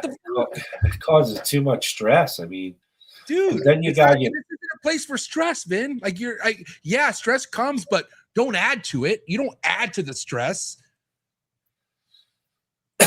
Yeah, I mean, I've seen it. I've seen it happen. I've seen people taking out second mortgages to buy ball pythons. It's insane. And a lot of these people who are married, what does that do in your relationship? Like, in your family? Yeah. Like, you know what I mean? Because I know money does something to people's moods. Fights happen because they're in some type of fucking mood. Like, why? Like, it's one thing to hurt your business, but your family too, like your loved ones outside of the business feel it. It has a big effect. It really does. And again, that's why you don't rush into this. You really don't. You grow into it. You don't rush into it. Yeah. And that's why I was saying the whole warehousing thing for me, when it comes to boas, it worked. Did it work? Yeah, it worked. I made a living at it for many years. Is it the way to continue? I don't think so. I don't think it's the way the business should continue. I don't think that living things should be treated as commodities in a way, even though I did do it, they weren't a commodity to me either, because I'm passionate about my animals. And I didn't, I treated them like stocks. I'd have X amount of boas, X amount of balls, X amount of, corn snakes, X amount of skinks. And if stocks were up on one and down on the other, I looked at it that way. But it was a larger company. So, but I truly believe that for this industry to keep going, you need people to breed on a smaller scale from their homes to create really good quality animals. I mean, you need them to be successful, right? But yeah, you gotta set them up for success, not failure. Right. And again, not to fault some of these people who had to check out. They got fucking set up for failure. These people got fed a pipe dream that just was not realistic, but they didn't know better. And all they did was invest, and ask for a return. And dude, I've always, especially because of chondros, once I buy that snake, in my head, that money's fucking gone. Like, I've never put on the calendar, I need to make this money back by this date. Never, ever. And for me, I feel like I'm never out of the hole. I'm not like, I work hard, but there's no getting out of the investment hole that I've been in, because when I do get some success, it goes right back into something else all the time. I mean, think about this. In the other part of the pet industry, we'll take, for example, dogs. Right. They tried the puppy mill thing. It didn't work. It's terrible. It didn't work. Yeah. It makes a lot of people upset, and it's not fair to the animals. Right. The best dogs in the world are coming from private breeders. Exactly. They're doing it in and out of their homes, you know. It's the same thing with snakes. You know, the best chondros are coming from private breeders. There's no commercial chondro breeder. You know, Right. Eugene's been like I said, he hasn't done it for 20 years. Yeah. Even when I was doing the boas and balls commercially, I never did the chondros on a large scale because it just wasn't feasible. You know, I did as many as I could because I love them. But now that I think I have more time for them, I will put more effort into them to make more of them. But it's still not going to be a factory. That will never happen. You know, it's just not the nature of that species. So, Right. But yeah, again, the whole Patreon thing was teaching people what these things are, number one, and number two, how to breed them successfully in a backyard environment, so to speak, in a basement environment, whatever you may have in your home, to keep the industry going alive, you know, to keep it humanely going alive. It's not simple, you know, and to breed them regularly with by tutelage. And if I had to guess, I feel like the biggest thing people could gain from your Patreon is how to be a part of this for a long time. Right. It's longevity. It's longevity. And again, that should be the goal. Like, period. If you're coming into the reptile game, this isn't a check-in, check-out thing. Like, these fucking snakes live 30 plus years if kept right. Right. And again, like, this is a place of happiness. Like, if you love reptiles, you should want to do it for a long time. Yeah. I mean, and you need the time. You know, I was I talking with you guys? You see, I've mentioned these things so many times, but to me, you know, it's a three-dimensional art form. It's a living art form, but there's a fourth dimension, and that's time. You know, you need the time to invest. Right. Nothing's going to happen fast. I always tell people, if you want to do something fast, do bearded dragons, leopard geckos, you know, stuff like that can be fast. But ball pythons are, you know, they're fast too, but again, there's times where that way. But there's times where the 3-hour ball python maintenance that you have to do isn't fitting in your schedule. But guess what? You got to fucking do it. Right. Especially people who breed their own rodents. Talk about that fucking chore, right? There's no skipping the rodent chore week. I'll tell you that much. Right. Try that and see what happens. It just doesn't work out. Like there's things that happen with keeping reptiles where you got to make it a priority somehow. No matter what the fuck's happening in your life, you have living animals, you know, and you have to attend them. Well, that's the whole point of this, you know, is that it's not humane to have so many animals that you simply can't get around to. You know, that's why the puppy mills fail. That's why these people who are crazy cat ladies with 100 cats in their house, it doesn't work. You can't do it, you know. So do what you can manage, you manage, your time can manage with, and make it enjoyable. Don't make it, you know, where it's like a task that you regret, you know. What's the thing with this? You know, I don't see a lot of it, but I notice some breeders out there have a maintenance feeding type regiment where some rack of animals don't get fed as much as others because they're either pet quality or just not important to them. But isn't that kind of inhumane, you would say? Like if you're not able to feed everything the same time as everything else, and it's to the point where a 2-year-old ball python is 100-something grams, like, or something ridiculous. Like, is there ever an excuse for that, Vin, you would say? That's my point. Is if you got to that point, then you have too many. Right. Period. Yeah, that's it. You know, they with boas, it's the same thing. If you don't feed them properly, they don't get the proper muscle mass and muscle tone to reproduce eventually. So it's like counterproductive, you know? Yeah. they've got to grow continually for the first 4 or 5 years of their life. They can't be laid stagnant for months and months and months and months and months. Now, I do give everything, feeding seasonality, but excuse me, the younger snakes, I feed them pretty much, continually throughout the first year or two of their life. And that's another thing. Like my buddy Emilio brought this up the other night. Like the adults are the easy part. Like if you got adults that look good, that the feeding part with them isn't a big deal. It's the babies. It's the babies that you're raising.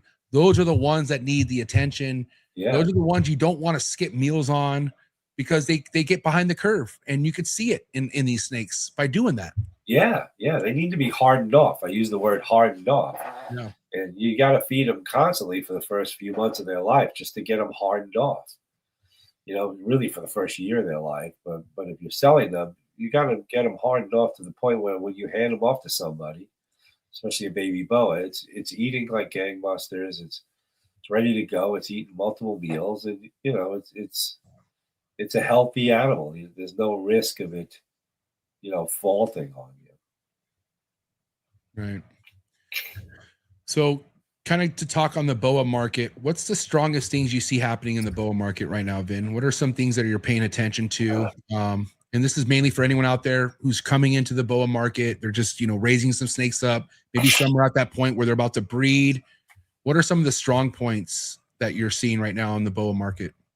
Do you mean like particular types of boas or morphs? Yeah, maybe a morph, maybe a certain project, a locality. Like where do you see things headed with some of this stuff? Like what are you feeling good about? Well, I'm feeling good about the DNA sequencing of the sheds. Yeah, of sheds to identify specific localities, because like I was saying in that earlier show, my greatest fear is that the legacy that I left behind will just be watered down, shitted up by one breeder who mixes in a mutt with a purebred snake, but then still calls it your stuff. Right. So so to me, the locality boas are, a great thing to get into, because number one, the provenance on some of these things goes back 35, 40 years. So I'm trying to, in my Patreon, trying to teach people, keep these things going, don't muddy the waters in any way, and the great thing about the DNA sequencing is eventually we'll be able to say, yeah, this is a pure and this isn't, these are 100%, that's 50%. So that's one thing that I'm passionate about, and I always have been. I spent my life looking at these things for so many years, and I just want to see them come to fruition, meaning keep going. They can't just, and we use the Dwarf tick example. Yeah. Try and find a pure Dwarf tick from a specific island, and I think you're really hard pressed. There's very few guys that kept them pure over the last almost 30 years. 1997 was when they were coming in. So how many people out there think they have a pure Kalatoa or they have a pure Karampa? Tons of people do. Right. And so what they're doing is they're putting it to a fucking Sulawesi or some big ass retic and like, 50% super dwarfs. Yeah. We're good, guys. We're good. And we could blame one person for that, unfortunately, but the percentages became horseshit in the retic world. There's something that people don't realize with dwarfism. Now, they realized when they were, they sequenced the DNA of these animals because they also were describing them as new species. Right. And for example, like the dwarf boas, the island boas, they've sequenced out a dwarfism gene. So there's a gene that keeps them small. And these dwarf ticks have a similar gene. They have a gene that keeps them small. So if you breed a dwarf into a normal mainland, that gene's gone forever. It doesn't have 2 copies of the gene to make it back, meaning it needs 2 copies of the wild gene to keep it going. So even if you make a dwarf, made a dwarf to a Sulawesi, which is the largest retic there is, you make these 50% dwarf. They're not really 50% dwarf. They're half another race of snake. That's all they are. The chances of them getting big are still there too, because they have 50% giant in them, you know? So they have a 50% chance of being a giant or a 50% chance of being somewhere between a small and a giant. They don't have a 50% chance of being a dwarf, that's for sure, because that gene's gone. Right. So that's what a lot of people don't understand. You can't just make het for small. It doesn't exist. Once you breed it into another mainland retic, it's gone forever, pretty much. Now, you'll have retic guys that say, well, I have some adults that stay small. I've seen some small adult snakes come out of the wild that, you know, the original albino retic that Bob Clark got out of the wild, that was a small snake. Now, it was albino. Maybe it couldn't eat as well. But it really never got really big on him. You know, it was a smaller type. So, yeah, they're smaller. They're like people. Some are big. Small versions of everything. Right. Yeah. So that's the way I look at it. It's a shame to see that, stuff like that is happening. But as time goes on, the chances increase to lose these bloodlines. So, yeah. For me to try and create a Patreon of people that maybe one day when I'm not doing it, there'll be somebody else who's going to be doing it too, just to keep it going, just to be the watchdog, so to speak, to say, let's keep these things pure into the future, because you're not getting them out of the wild anymore. That's for sure. Yeah. Yeah. You know, I see some retic keepers who don't focus on the percentage. They just focus on the locality and what they have. And I'm like, dude, that's awesome. Like, you're not making any false promises. Right. You're just showing what the fuck the snake is. Right. And yeah, it could get big and it could get maybe small. We don't know, but there's no guarantees. Here's what it looks like, you know? And it's a retic. You know, even a small retic can do a lot of damage. Like, there's no fucking getting out of like, oh, it's safe. It's 7 foot. Okay. What the? That 7 foot could still fucking choke a fucking small person out easily. Yeah. You know what I mean? It's still a dangerous snake that you got to be fucking on top of, you know? Yeah, the dangerous part of the retics is their feeding response is insane. Right. You know, I bred them. I had them. I know how they work. You know, I had the monsters too. I had the Sulawesis. Those were giant. I mean, those things scared you sometimes. And spicy. Yeah, I mean, they were scary. Yeah. Big snakes. I had one. This is years ago. We used to go to a wild stock. No, not wild. Like a farm stock auction. Farm bred. Yeah, farm auctions where they would auction off rabbits and chickens. And, okay, farm auctions. So me and my friend Willie would go there. We would buy chickens and rabbits for our retics and berms. And I remember getting 7 roosters. There was like 7 of them in a big cage, and they were really cheap because they were big clunker roosters, and most farmers don't want roosters. They want the hens, you know? Right. They were beat up roosters, so I figured, oh, those would be good for the retics, you know? I set them up in a horse trough with a screen top on it. And I had a giant retic back then. It was probably, I never measured it, but it was over 15 feet. Fuck. It got out that night. This was when we had a warehouse. It got out, and it got its way into that rooster pen. It ate 7 roosters. Oh my God. It ate them all. Next morning, I found it in the pen with the big lumps in it, you know? Oh.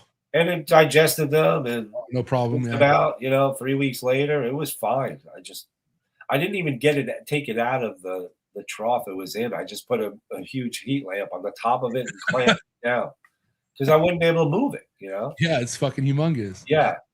But yeah, their feeding response is insane. That's what concerned me about retics. Yeah.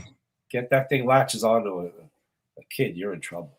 Yeah. And another thing I learned with retics, it's like if you don't have the proper enclosure or setup, they would harm themselves. They would fuck their faces up. They would push.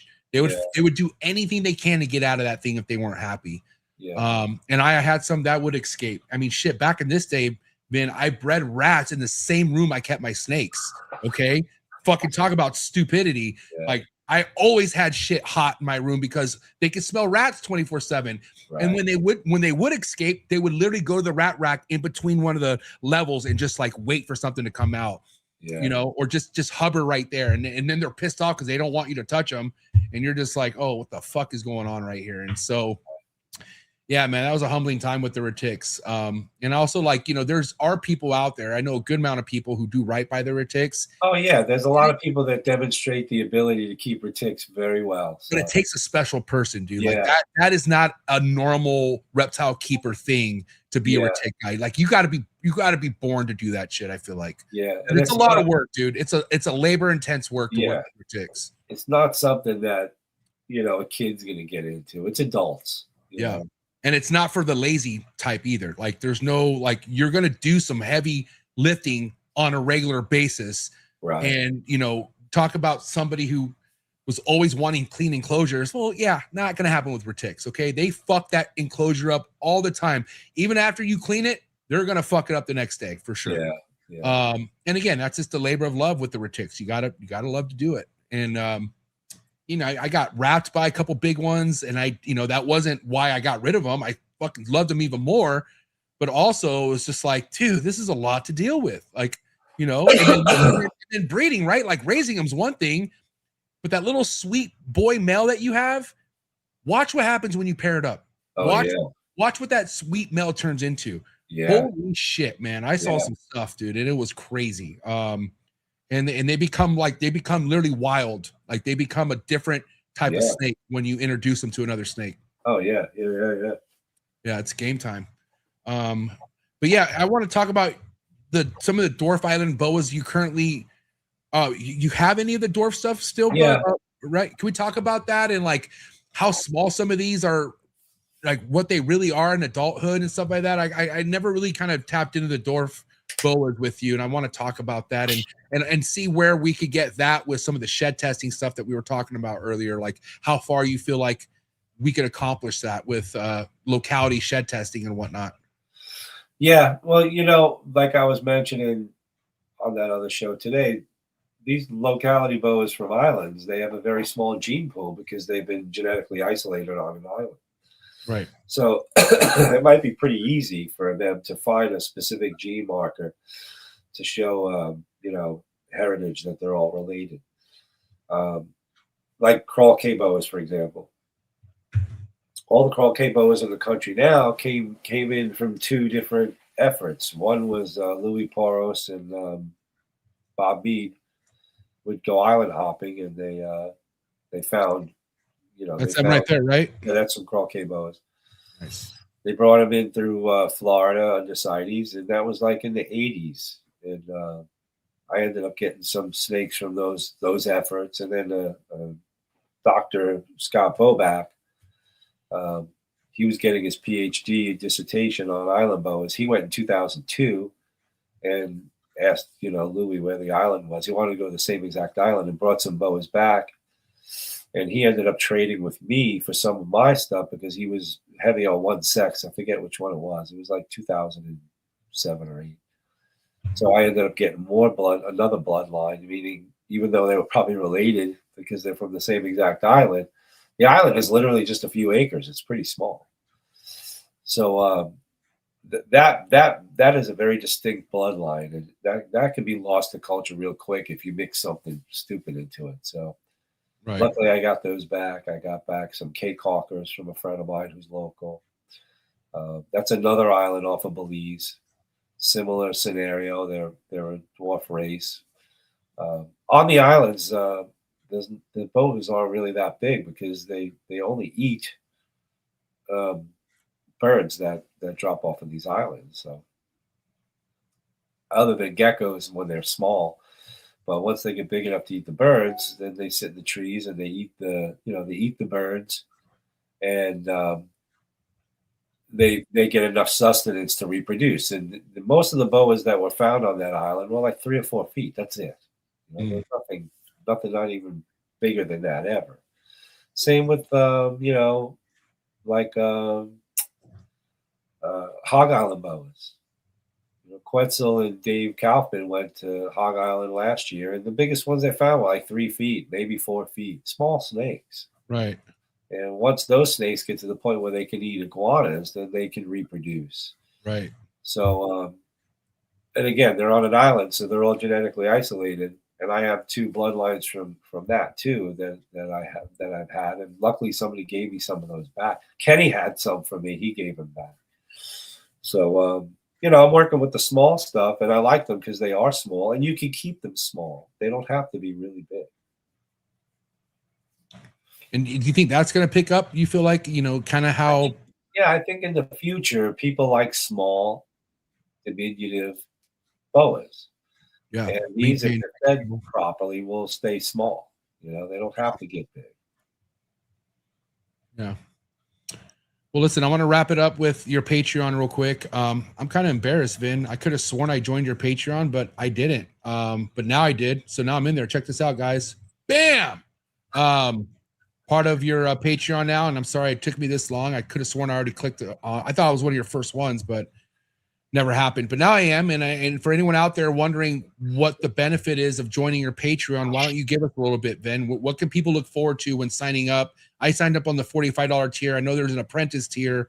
So why don't you kind of break down some of the advantages and the benefits of joining your Patreon? Sure. Well, the first tier is the supporting tier. That's $10, and they'll see some of my videos, not all of them. They'll see what I'm up to, and they'll you know, just support the whole, you know, locality boa thing and all boa things.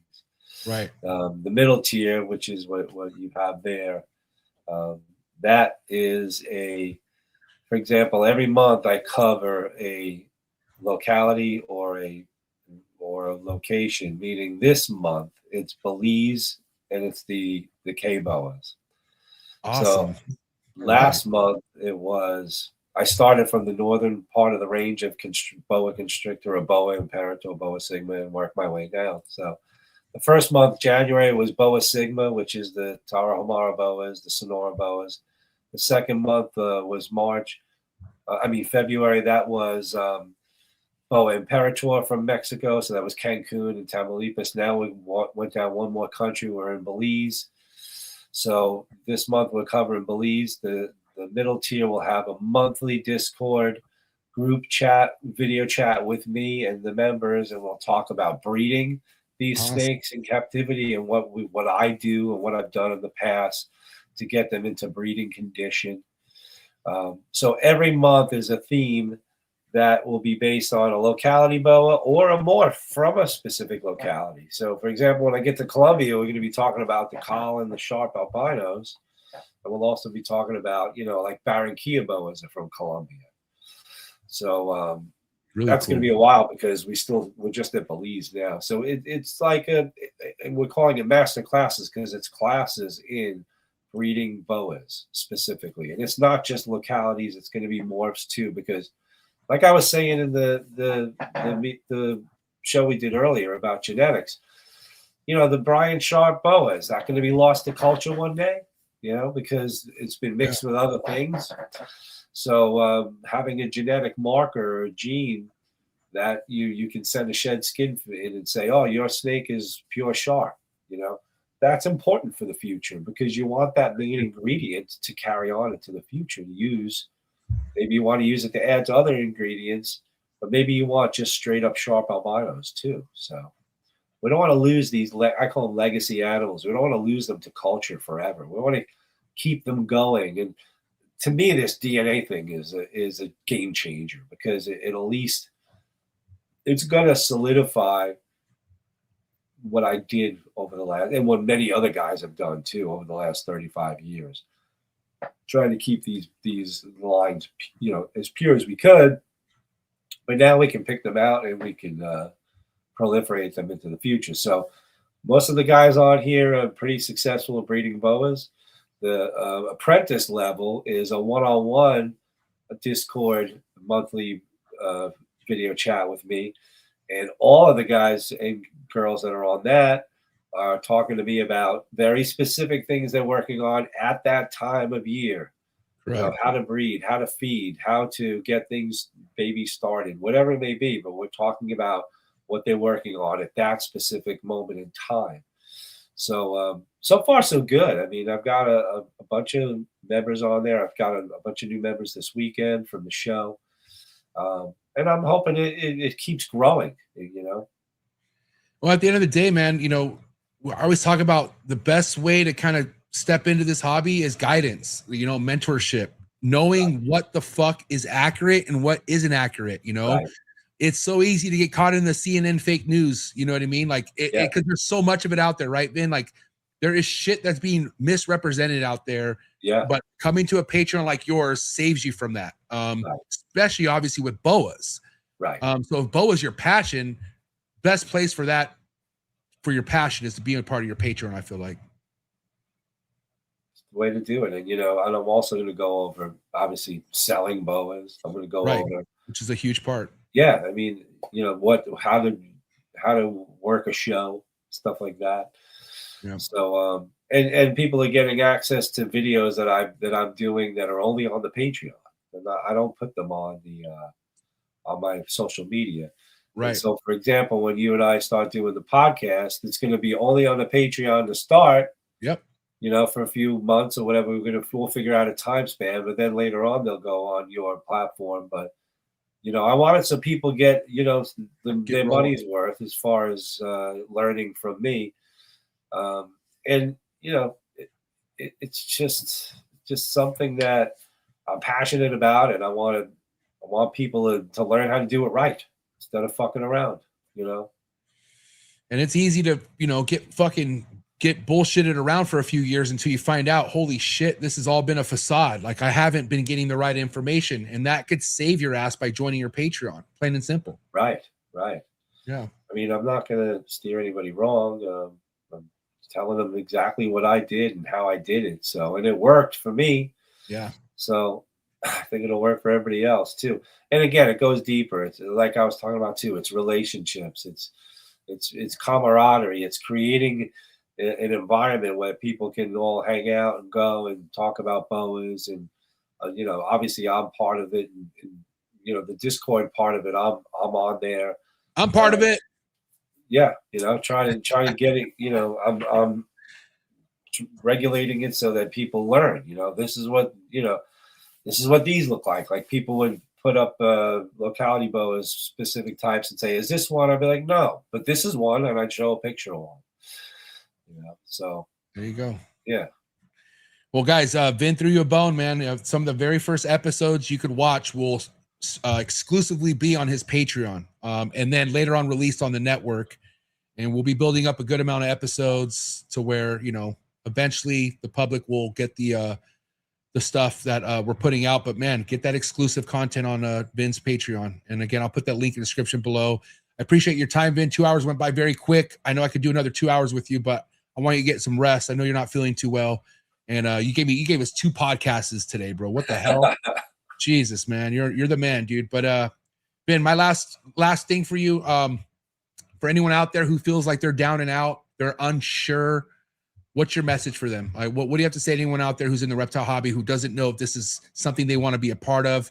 Maybe there's something as bad as what you went through happening to them. I don't know. A lot of different cases out there, but any message for anyone out there who's not really in a good place and not sure if this is a hobby for them?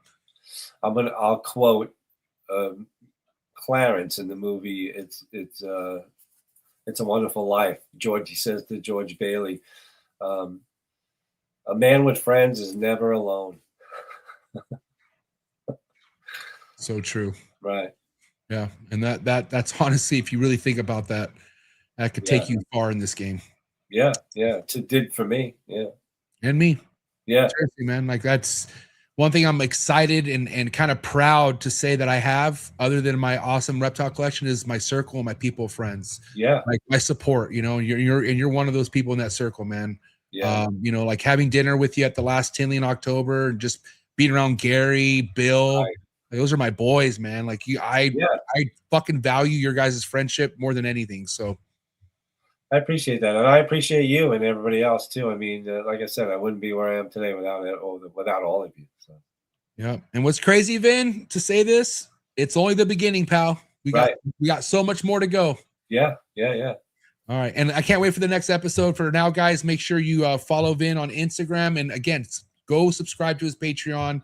Come hang out with some good people, and we'll catch you on the next one. But give it up for Vin Russo. It's a wrap, ladies and gentlemen.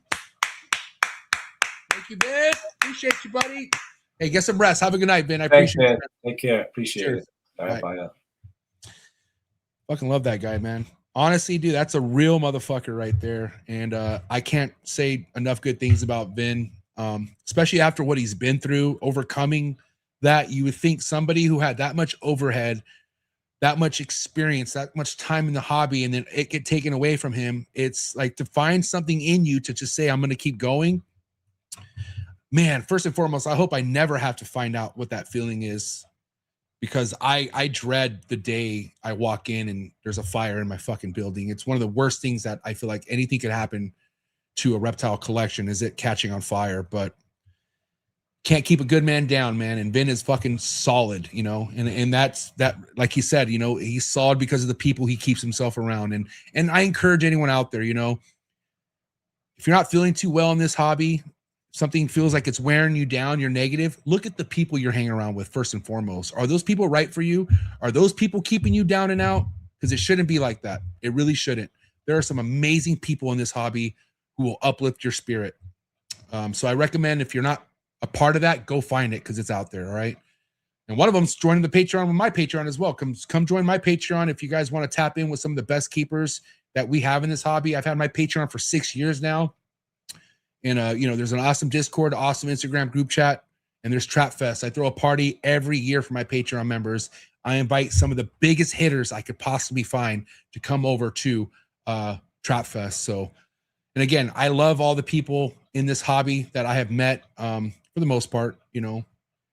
And yeah, I can't find a better play. Honestly, I don't know no other life than the reptile world, and I'm happy to say that. So, and I appreciate all you guys, and even the people I haven't met in this hobby that just watch this. I appreciate you guys as well. It doesn't go unnoticed, okay?